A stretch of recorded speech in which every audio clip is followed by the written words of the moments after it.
నేను క్యూరియస్ రాజేష్ ఆఫీస్లో మేనేజర్గా పనిచేస్తాను బోర్వెల్స్లో. రాత్రి హఠాత్తుగా సర్లే ఎలా లేదనేసి పనుకోండి. పెద్ద పెద్ద రాళ్ళు బాటళ్ళు ఇంత రాళ్ళు వచ్చినాయి పైకి. దాన్ని తప్పించుకొని దానికొని సైడ్కి వెళ్ళిపోయినాను, లేదంటే చాలా ఎక్కువ గాయాలు కూడా అయ్యేది. ఏదో తప్పించుకున్నాను కాబట్టి ఇది చాలా ధ్వంసం. రాళ్ళు కూడా చూడండి, పెద్ద పెద్ద రాళ్ళు వేసినారు. ఎవరు వేసినారో తెలియదు. నేను బయట వచ్చేలోపు పోలీసులు వచ్చినారు, అందరూ పరారైపోయినారు. అసలు నాకైతే ఎవరని కూడా నాకు అర్థం కావడం లేదు. గుర్తు తెలియని వ్యక్తులా వాళ్ళు ఎవరు, చాలా మత్తులో ఉన్నట్లున్నారు. రాళ్ళు వేసినారు, పెద్ద పెద్ద రాళ్ళు వేసినారు. కాబట్టి చూడండి, కావాలంటే పెద్ద రాళ్ళు నా బయట పడింటే కూడా అసలు ప్రాణాలతో కూడా ఉండేది కాదు. ఆ పెద్ద పెద్ద రాళ్ళు ఇక్కడే పనుకున్నాను నేను. అసలు లక్కు. కానీ వీళ్ళు ఎవరు చేసినారు ఇంత దారుణం అనేది కూడా అర్థం కావడం లేదు నాకు.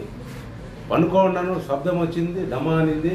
గ్లాస్ పీసులు బీర్ బాటిల్ అన్నీ వస్తా ఉన్నాయి. జస్ట్ మిస్ ఇట్ల నుంచి పోయినాయి రాళ్ళు కానీ అన్నీ కానీ. వచ్చి బయట వచ్చే లోపల ఎవ్వరు లేదు. ఇది మీకు ఎవరి మీద అనుమానం ఉందా? ఎవరి మీద అనుమానం లేదు.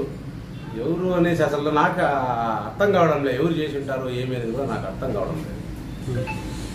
పోలీసులు ఎవరు కంప్లైంట్ మీరు ఇచ్చినారా, పోలీసులు ఇచ్చినారా? నేనే భయంతో ఫోన్ చేసిన పోలీసులు. ఫోన్ చేస్తే అది చిత్తూరు డిస్ట్రిక్ట్ గురించి అక్కడి నుంచి పోలీసులు వెంటనే వచ్చారు. వెంటనే పోలీసులు వస్తానే వీళ్ళు పరారైనారు. నేను అప్పుడు వస్తాను బయట, పోలీసు వస్తే వీళ్ళు పరారైపోయినారు. ఎవరైనా నేను ఇట్లా సౌండ్లు వస్తానే 100కి ఫోన్ చేసినాను. భయపడి పోలీసులకి 100 ఫోన్ చేస్తే వాళ్ళు వచ్చినారు. 5 మినిట్స్లో వచ్చినారు.